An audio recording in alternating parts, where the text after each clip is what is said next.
How's it going, everybody? Welcome to ParaTruth Reborn. This is a pre-recorded show on 107.7 FM New Orleans and United Public Radio Network. My name is Justin. Erik will be popping in with me shortly, as well as our guest, Margaret Ann Lembo, the author of The Essential Guide to Archangels and the Saints. There's the book right there for y'all. Margaret Ann is an award-winning author, aromatherapist, and the owner of the Crystal Garden. Margaret Ann is the author of 11 books and 7 Oracle affirmation decks, including the Chakra Awakening, the Essential Guide to Crystals, Minerals, and Stones, the Essential Guide to Aromatherapy and Vibrational Healing, and many more on gemstones, angels, aromatherapy, and the power of positive thought. And without further ado, I'm going to bring in Erik and Margaret Ann Lembo. Margaret Ann, welcome to ParaTruth Reborn. How's it going? It's going good. Thank you for having me. I appreciate it. Yeah, glad to have you on. So this is actually something we've never talked about before, so it'll be interesting. First question, though, before we even get into all of it, how did you get started with all of this? You mean in regard to, like, specifically the world of metaphysics and that? Yeah. So, growing up a Roman Catholic, you would think, oh, that doesn't make sense that, she's into understanding the world of metaphysics and spirituality. But as a child, I had a very magical, mystical experience overall with the Catholic Church. And my mother taught me about how to do telepathy, what extrasensory perception was. ESP is what it was called at the time, which is basically intuition, right? And so I grew up with it naturally, and we read the horoscope every morning. So it was a natural part of my life to work with what is considered metaphysical, although I didn't know it was called that at the time. Now, I'm assuming your mother kind of was brought up in that, or did she kind of like stumble across it? It may have been, she was born in Italy and came to the United States as a very little girl, like 9 months old. Okay. And it might have been that background of being close to the earth and more like old world, maybe, perhaps. Mm-hmm.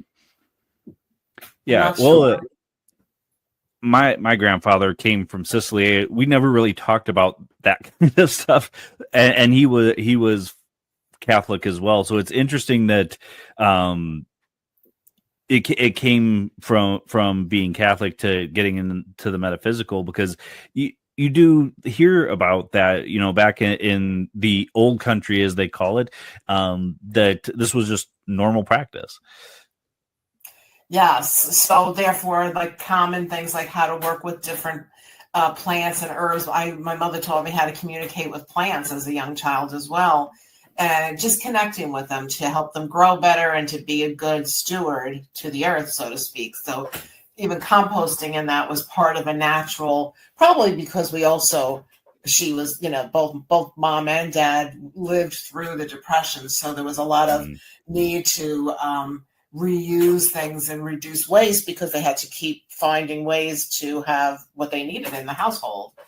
And I think that was part of it too. But the saints and the angels and all that, those all were mystical and magical, very metaphysical experiences. Like there were channeling and visions and really profound stuff going on. So what made you want to actually write the book?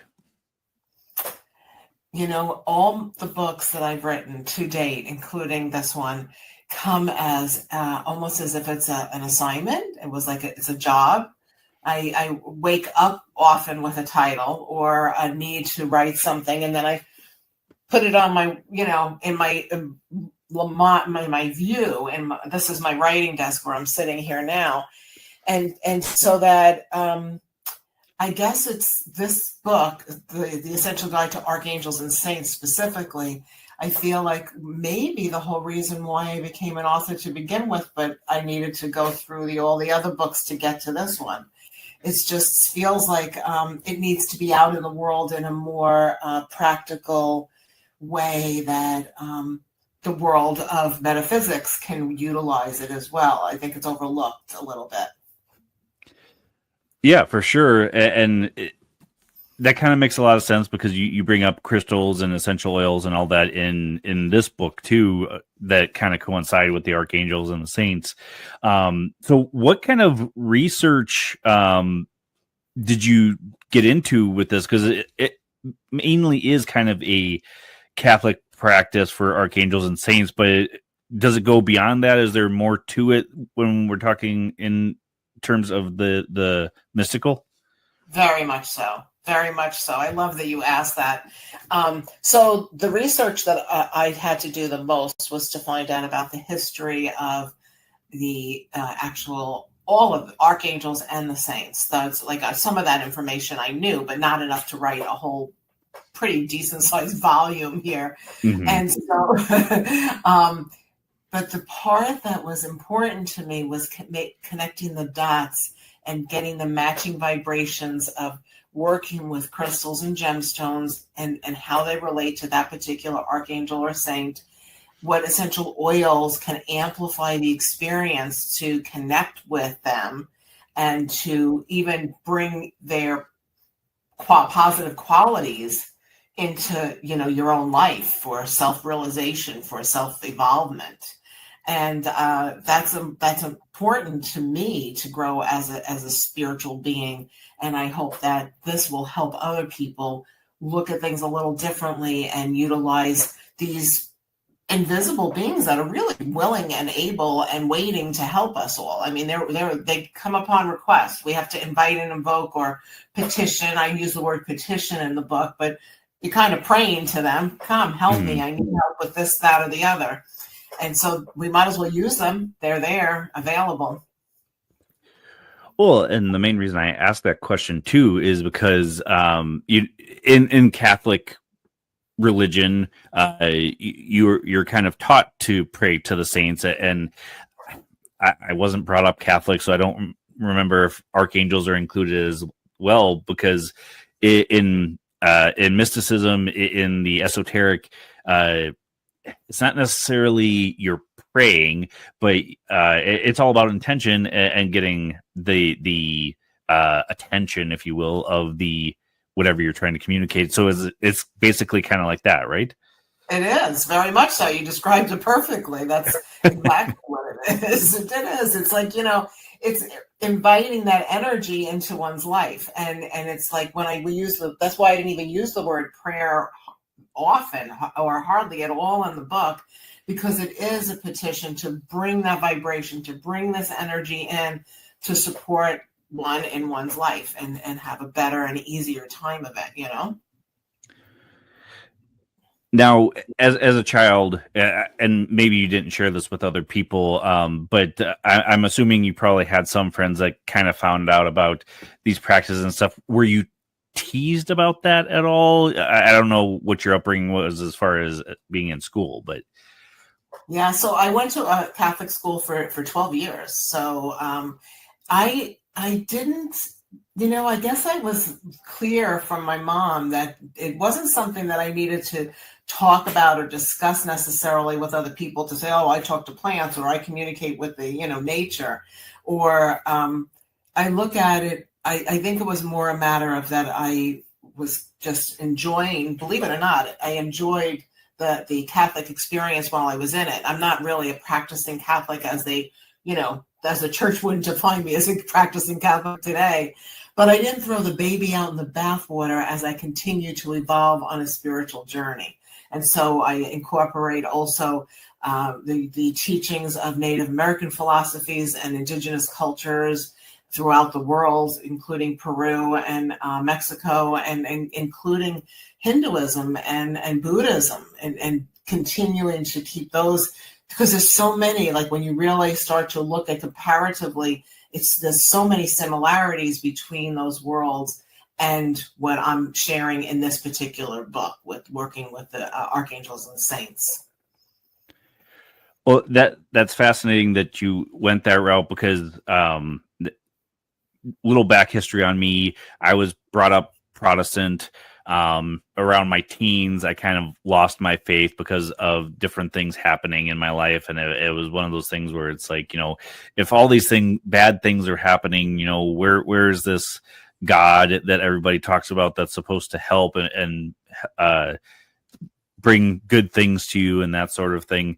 And then when I came back to faith, I still wasn't as dedicated as Erik is now. He came back to faith full force, and he has actually gone a long time without his faith wavering, which is amazing in and of itself. But I've always had the inclination that, you know, religion's a man-made thing, that everybody's trying to explain or try to explain this other stuff that nobody sees. That's really that's a good point. You know, I find that it is faith we're talking about here, but I don't feel like we're talking about religion. That's not. Even though this is so associated with religion because it's what it's based on. I feel like these are energies or entities and energies that are available for us to connect with. And yes, faith is extremely important, but for me, faith doesn't necessarily match with being religious anymore. It used to when I was growing up, you know. Can't have 12 years of Catholic school and not have that combined, you know. Did I see Erik was in there too? Did I see him? Hi, Erik. Hi. Margaret Ann, Erik. Hi, Margaret. Nice to meet you. Apologize for being late. It's no worries. No, I've been enjoying time with Justin. No worries at all. So, Erik, we went over a couple of the questions that are in our notes here, but Margaret was brought up Roman Catholic as you were. Okay. And her parents actually came from Italy, or was it just your mother that came from Italy, or both parents? Well, my father was born here, but both sets of grandparents all from Italy. Okay. Oh, cool. Yeah. So that's how she got started on the kind of esoteric portion, which is in the book. Okay. Makes sense. And you know what else? I had a family. Well, he wasn't a family member. He was a friend of the family. One of my father's best friends. His name was Vic. He introduced me to Edgar Casey as the sleeping prophet and the magic of believing and the power of our intention. Back when I was like 8 years old, or, you know, in that early preteen age, even younger perhaps, you know. So that also brought the metaphysical into my world, in addition to what I was picking up with, you know, because Mom was a prophetic dreamer too. That has another part of it. That, you know, how can you not consider beyond the ordinary when a woman wakes up and says, like, you're not going on that field trip, Margaret, because I had a dream. What was the dream, Margaret? Mommy, no, I'm not going to tell you, but you can't go. And then she was right. Something happened. Always.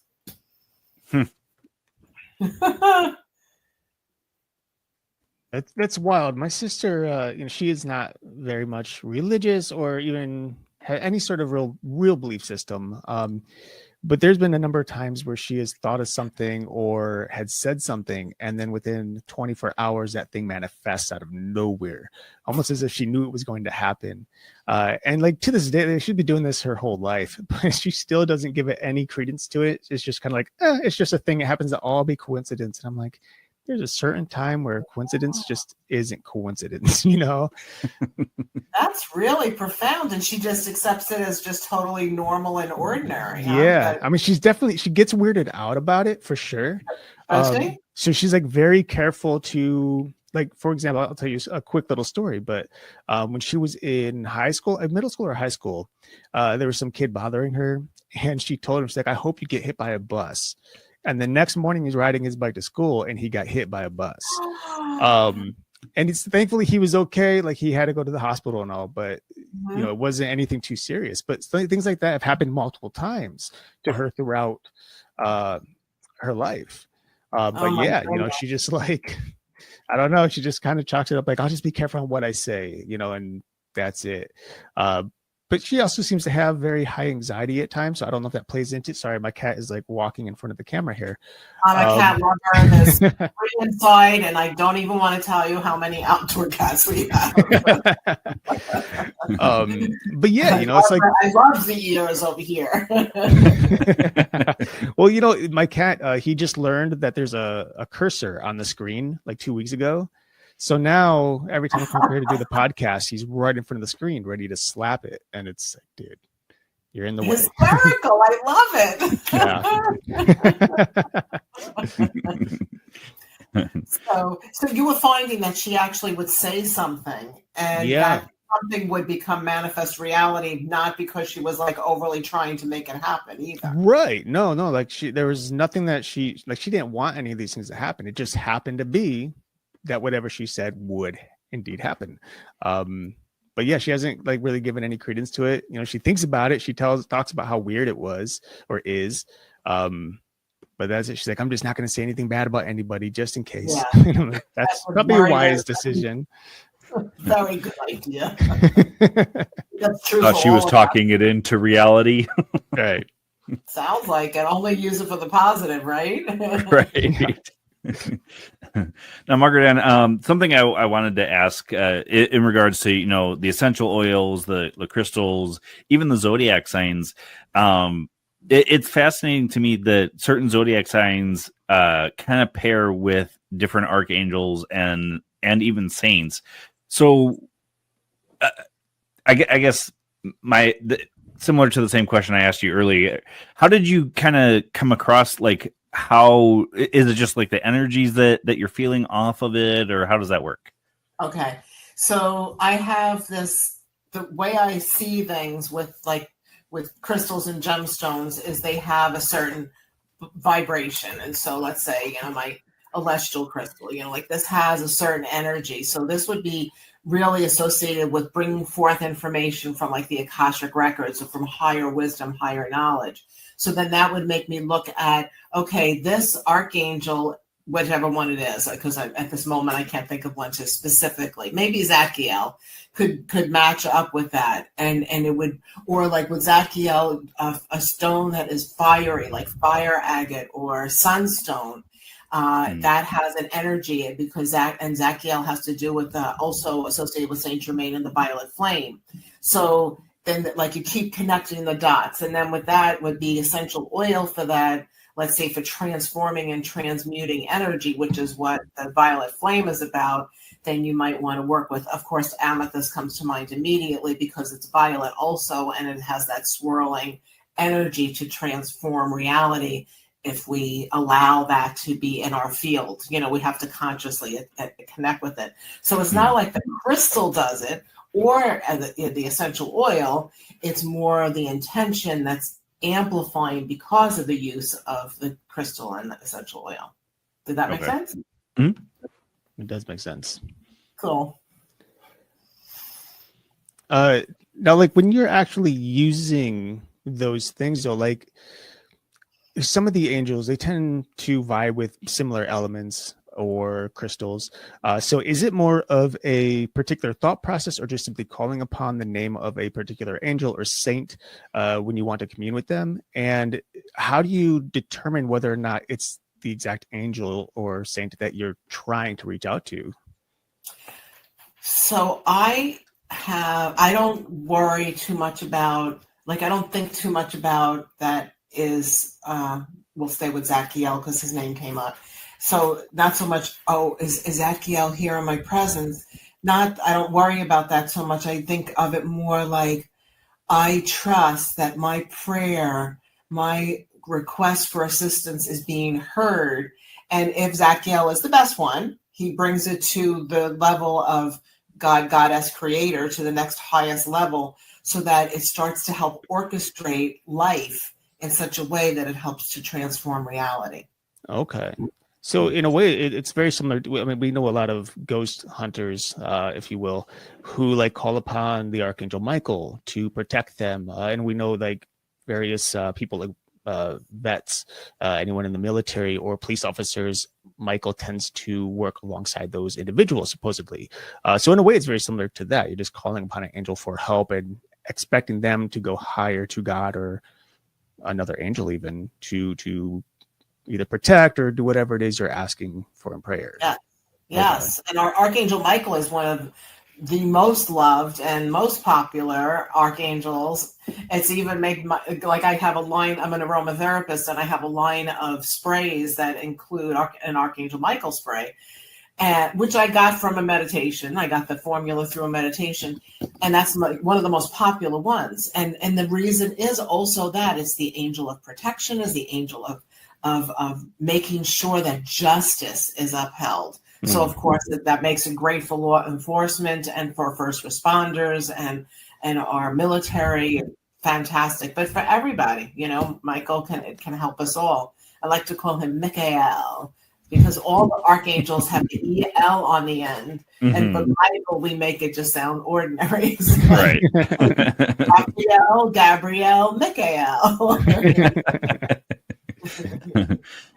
I honestly feel that pop culture has romanticized Michael over a lot of the other angels as well, though, too. Yeah, you're right. That's true. That's true. And when you really start researching some of the other ones, like Jehudiel is very much along the same lines as Michael. He's very much similar in the protective energy.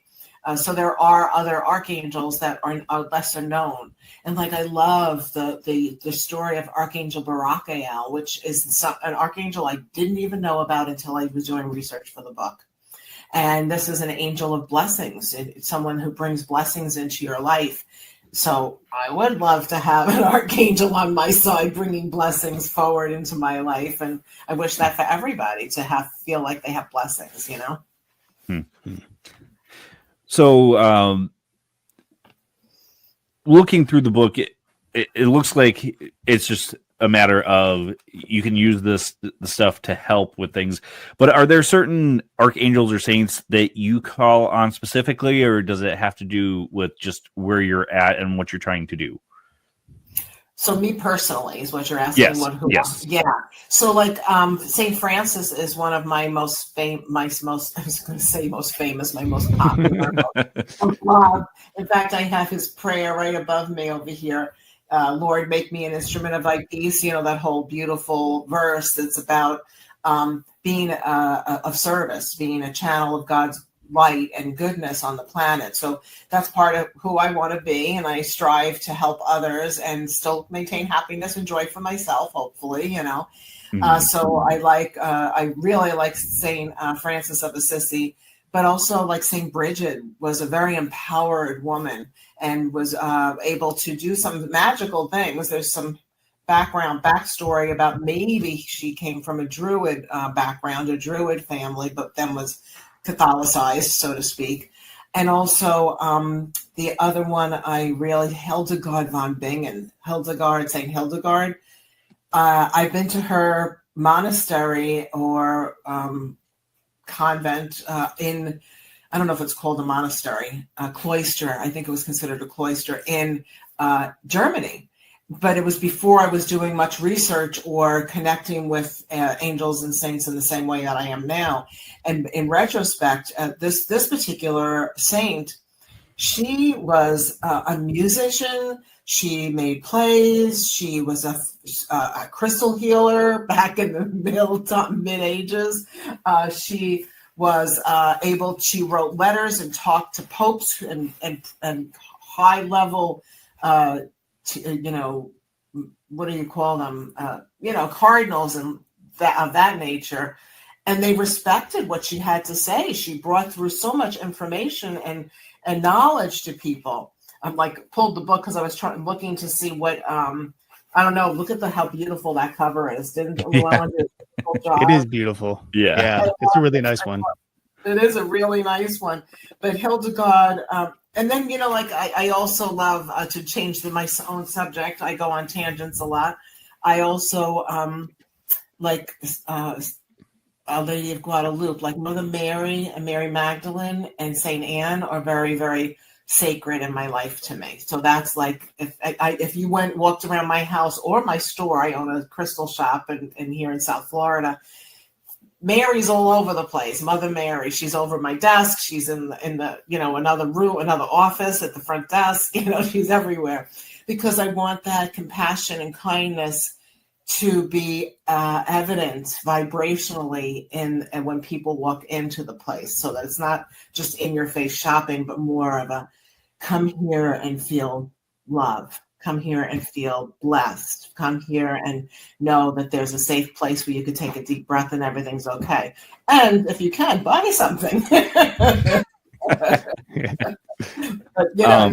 saying no, so that there's a place for peace. So do you know much about Saint Agatha? Because I went to Sicily. Our grandfather's family came from Sicily, and they talked about Saint Agatha being the patron saint of Sicily. So I don't know why that vibed with me so well while I was there. I don't know Saint Agatha, and she didn't make it into my book. I'll look into it, though. I'm interested to know. Yeah, she was basically tied to I don't think it was a cross, but she was tied to a stake or something, and her breasts were cut off. So she's the patron saint of breast cancer and stuff like that. God bless. Some of the torturous things that happened to saints and things they did was like revolting. And yet they didn't they didn't give up. These saints were so strong in their faith, which is probably why they become like a beacon for us to say, okay, they got through this to the other side and still created miracles. Because saints become saints, they have to be beatified and then canonized because they actually created a miracle, or have been known that there was evidence of a miracle, which that's so cool. I wouldn't mind being someone who makes miracles in people's lives. Now, let's say it's like any individual who's calling upon an angel or a saint for whether it be, let's say, peace or maybe energy or something like that. Isn't there any possibility that simply by calling upon a particular entity, they're just manifesting it themselves by allowing themselves to believe that it's going to happen? I totally believe that. Okay. I do. I feel like this is just a way to connect with the vibration, so they're energetically vibrating at the same rate.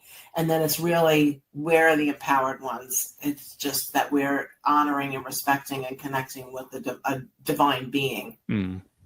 Did that answer your question? Yeah, absolutely. Yeah. So there would be plenty out there that would say that, we can't control who we're actually bringing into our presence. I know that a lot of us feel that if it's a positive presence, then it has to be an archangel or it has to be a saint.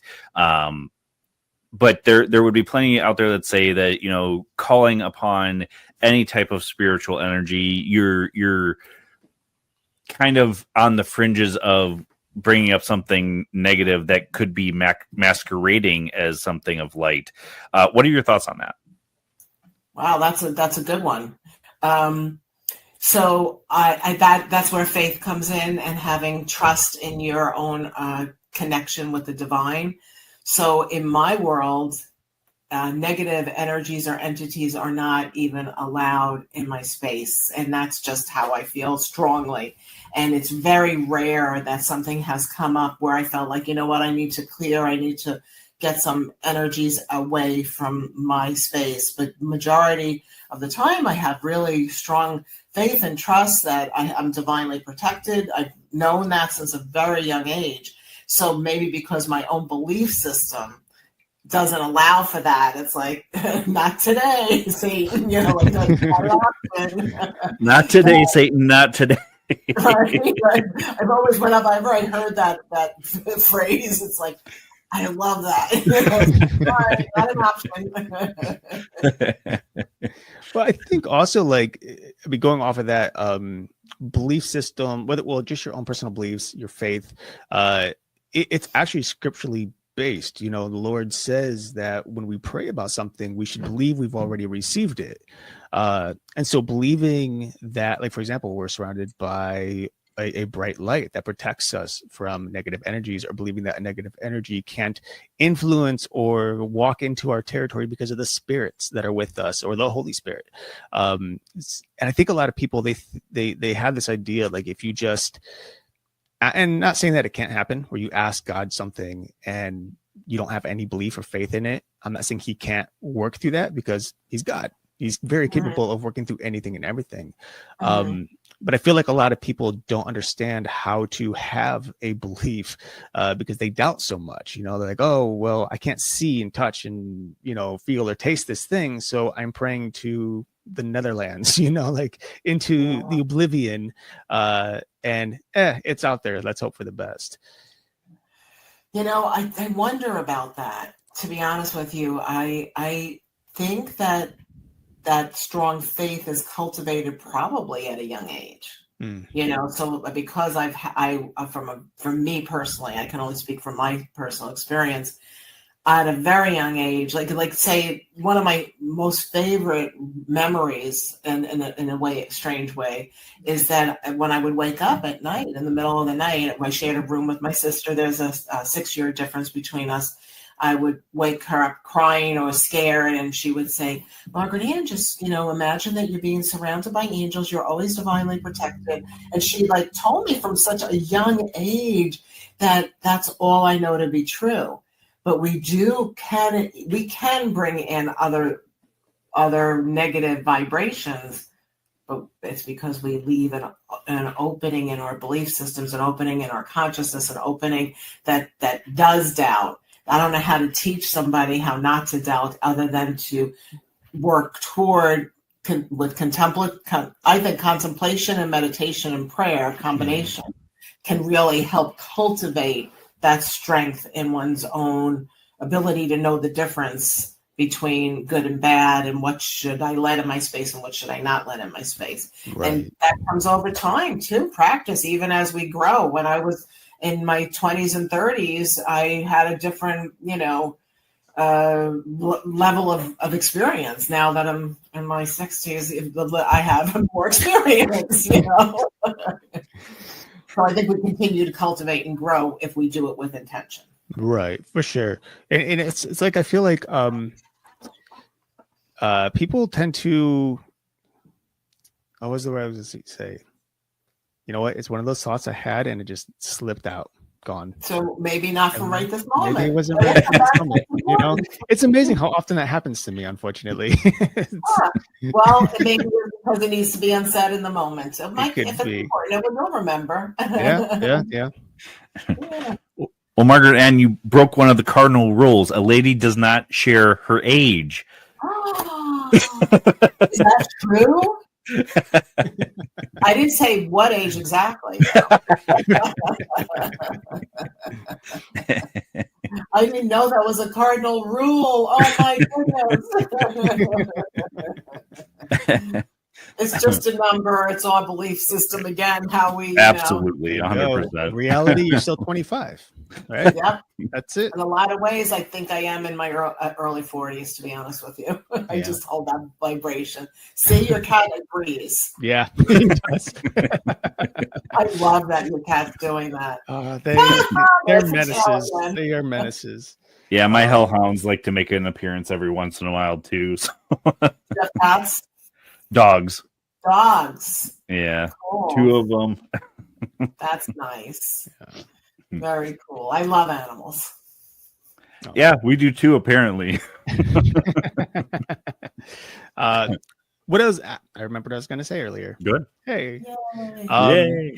It's natural, like, for just human beings to lack faith and to doubt themselves in so many things, and so I think it's one of those things that we, like you said, we have to go through it. It's imperative that if you want to step forth in something, to grow, to succeed, we need to kind of like push aside the doubts and the questions and train ourselves to just accept a reality or a possible reality before it even manifests itself. Because like for me personally, there's a number of things I've tried over the years, like hobbies or careers. And there are times where I just keep thinking, oh, I'm not going to be able to do this, not going to be able to do this. And next thing you know, I'm not doing it because I don't have the motivation. I don't have the passion for it. And I see that a lot, especially nowadays. I mean, obviously the world is just, it's going to some place that is just a mess, right? And people are becoming more and more out of tune with themselves. They're starting to focus more on the media and what the world says they should be, or how they should act, or what type of jobs they should have, you know. So I feel like, you know, along with what you're saying, just a lot of people, they kind of suffer the belief systems and trusting in God to guide them, or just trusting in the universe for some people. And it's really kind of sad when you think about it. Like, there's so many friends of mine who've just, you know, they had a dream and they just let it go because they just didn't think they could do it. And I was like, you didn't even try. You didn't push yourself, you know? That is a bummer. And I think that it's hard to say where that stems from anymore. Like, I think we get taught certain things at an early age. And in that time frame, we have a strong belief in ourselves that we can do anything. And if you hold on to that all the way through, and if not, then we have to retrain ourselves to believe as if it already exists. So many things, I decide I'm going to do it, I do it right away, but not everybody has that. Right. So that's another reason why I have my store, the Crystal Garden, so that people have that experience to come and have, you know, come to an event or find the right book to help them support them. But the same thing with my own books. That's why I have my books and my sprays, is to encourage people to step into their personal power and to follow their dreams. Because, you know, I grew up with a dad that would always say to me, Margaret Ann, you don't know until you try. So try. And if it doesn't work exactly the way you wanted it to, then you just readjust yourself until it's right. And that's how I've led my life now. And so, but not everybody had that, somebody that was telling them you can do it, or, you know, you don't know until you try. Maybe they had someone in their life that's telling them they're not so smart, or what's wrong with you, or you're so lazy, you can't so clear, all those things. But that sticks and it ingrains into our consciousness and becomes like cords. That's why I even do cord cutting ceremonies with people in groups and privately, to help disconnect those cords that are holding them back and become perceived blocks, when they're not really blocks. It's just that these things got ingrained into our consciousness. So it's like, let's get them out of there. Let's get them out of the way. I know for as a born again Christian, you just talked about cutting cords. That is something that I personally do. Like, I have to imagine or picture things, you know, especially when I'm cutting cords or trying to manifest prayers or something like that.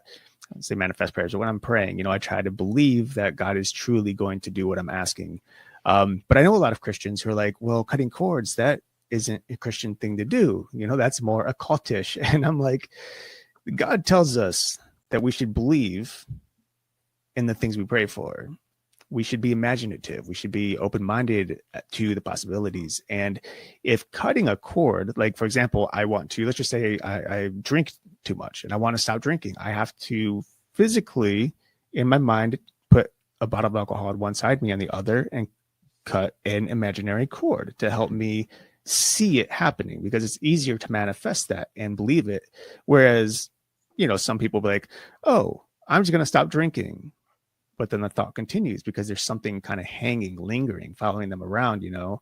And I find that really interesting. Like, I find a lot of Christian people who actually, they're very hesitant on things that are outside the realm of the typical Christian church. That I have observed as well. But I, you know, approach life on a more of a metaphysical level. So I don't, anybody that maybe feels that way doesn't necessarily resonate with me or my teachings, or coming into my store, to them maybe something's wrong, or that's the devil, you know, kind of stuff. And sure. Like, I have to respect their belief system, but I don't have to agree with it. Right. I can say that Erik has come a long way in his faith, because when he first came back to Christianity, it was full force, you know, everything else is of the devil, you know, the only thing is God, which I'm sure he still believes everything is of God. But we had separated for a while doing podcasting, and when we came back with ParaTruth, he had gotten a whole new respect for the other side of things. So he's come a long way in his faith. Well, that's beautiful. That's baby great. Learning, just a baby learning, walking through life. I think we all are. We're always absolutely, learning. Yeah, absolutely. It's like, people would say to me, Margaret, I'm a recovering Catholic. And this is years ago that people would say this. They probably would say it now too, and I would say, what are you recovering from? And I didn't understand that. But for some people, it was a negative experience because of probably indoctrination or feeling guilty, or you're not allowed to do this, or too many rules or whatever. And for me, I want my faith and my spiritual connection to be just that, a spiritual connection, not just following a particular set of doctrines. And that doesn't mean that for some people that's not the way. Sometimes that is the way that is best for them. And so that's why there's so many religions too, like for people to find different paths to at kind of the same place. I think we're all going in the same direction. We just are approaching it differently. Mm-hmm.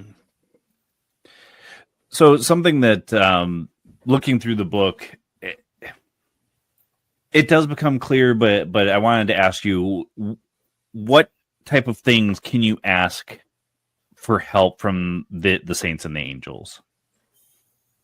I think anything and everything. So, there's a category of angels that I refer to as everyday angels. And that's like, maybe you're nervous about speaking in front of a group. So the angel of public speaking, I'm calling on you to come, this energy, this vibration to support me, so I have the strength and the courage to speak in public. Or it could be as basic as, wanting to have the garden grow better. So I want to call on the angel of nature to help me be a better gardener, because I am a gardener and I love to plant and have the whole thing going on outside.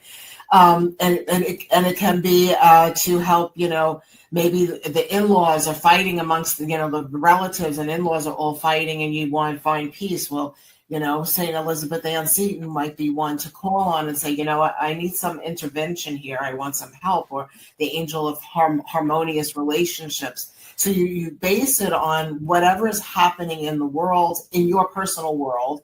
You could do it also for the bigger outer world, of course, too. But we find inner peace first, and then hopefully it ripples out to, as far as we can make it go without pushing it onto people.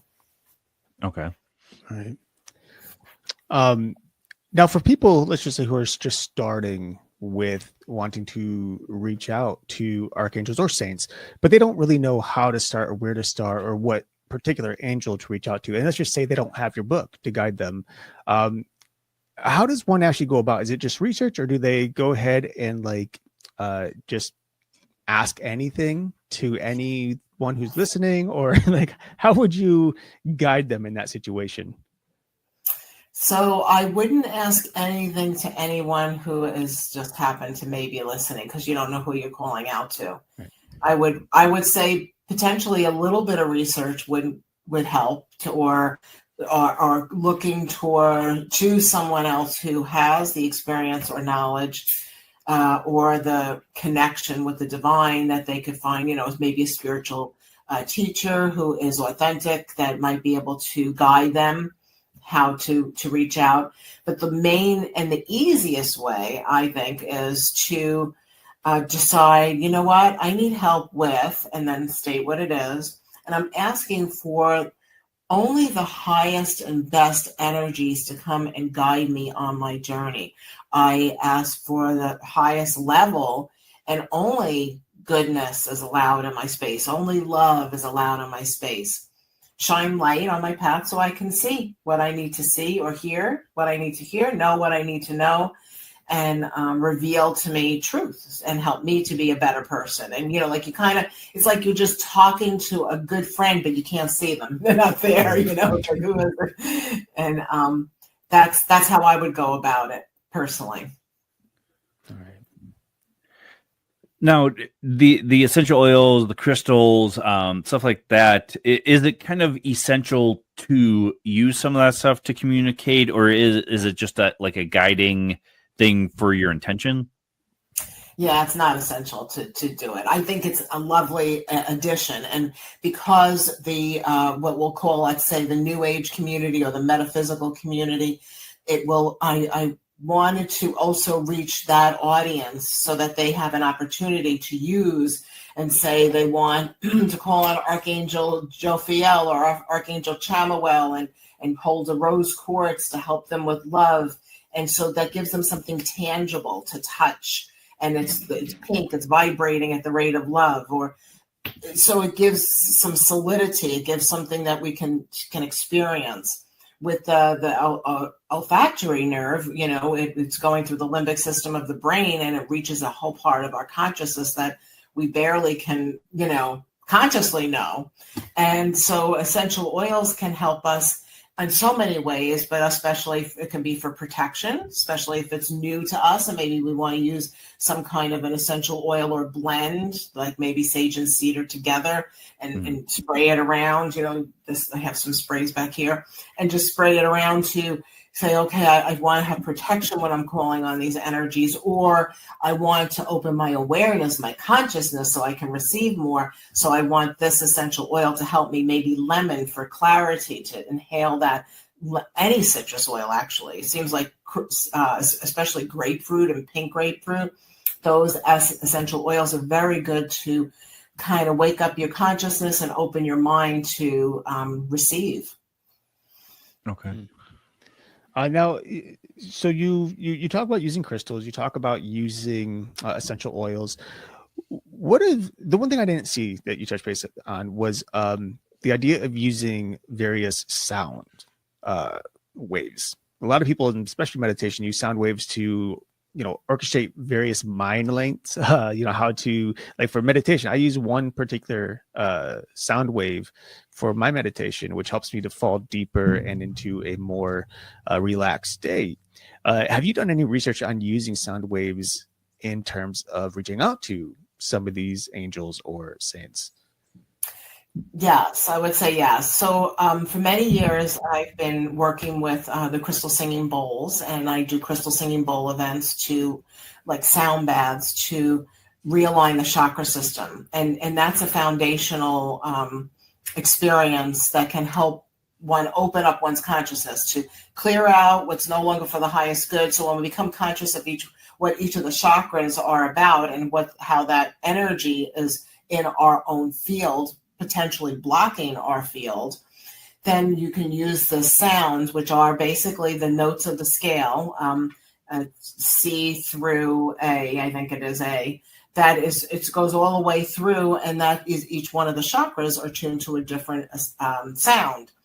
And then having the physical and mental and emotional body all vibrating and balance can open up one's consciousness to receive more guidance, more information, even just to calm down and relax and know that everything is well.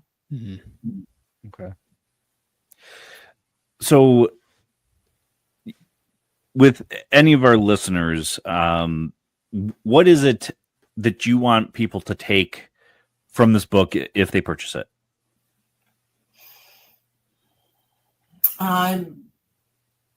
I would like everyone to remember, and I want to say remember, that they are love and that they deserve love and that they can attract happiness and joy and peace and harmony in their life. And that if they choose to work with a book like mine, like The Essential Guide to Archangels and Saints, that there are tools in there that can help them on that journey to remember their true essence, their true spiritual being, because that's who they truly are. The natural is truly a spiritual being, and that natural state is love. And that's what I want us to remember, that we are love, and all that is attracted to us is love. And then if we do, then we should be pretty happy for most of the days of our lives if we're vibrating at a rate of love. All right. All right, Margaret Ann, thank you so much for being on ParaTruth Reborn with us. I want to give you the chance to tell everybody where they can find you, find the book. The mic's all yours. Oh, thank you so much. So you can find me at my store, The Crystal Garden. So that's thecrystalgarden.com, or on my website as Margaret Ann Lembo, the author, margaretannlembo.com. You can also find me on TikTok, on Instagram, on Facebook. I'm also into gardening, so I post different things that are uplifting and inspiring, but also what's growing in my garden in South Florida. I'm in the tropics here. And I hope to see you sometime on a YouTube channel as well, Margaret Ann Lembo YouTube channel. So you can find me in various ways. All of my books, I have 11 now, can be found at all major bookstores. And of course on Amazon and Barnes & Noble and Books A Million and all the good big box bookstores, as well as your local mom and pop shop, which I totally encourage that you support. And of course, you can buy them from me too. Well, being a fellow author, I completely agree with you 100%. Local bookstores are so much better to get into, just because the big ones, yeah, that's great if you can get into them, but the local ones are going to really support you above and beyond what the big ones do. It's true. It's true. That's your like hand selling your books and real connection. Right. Yeah, for sure.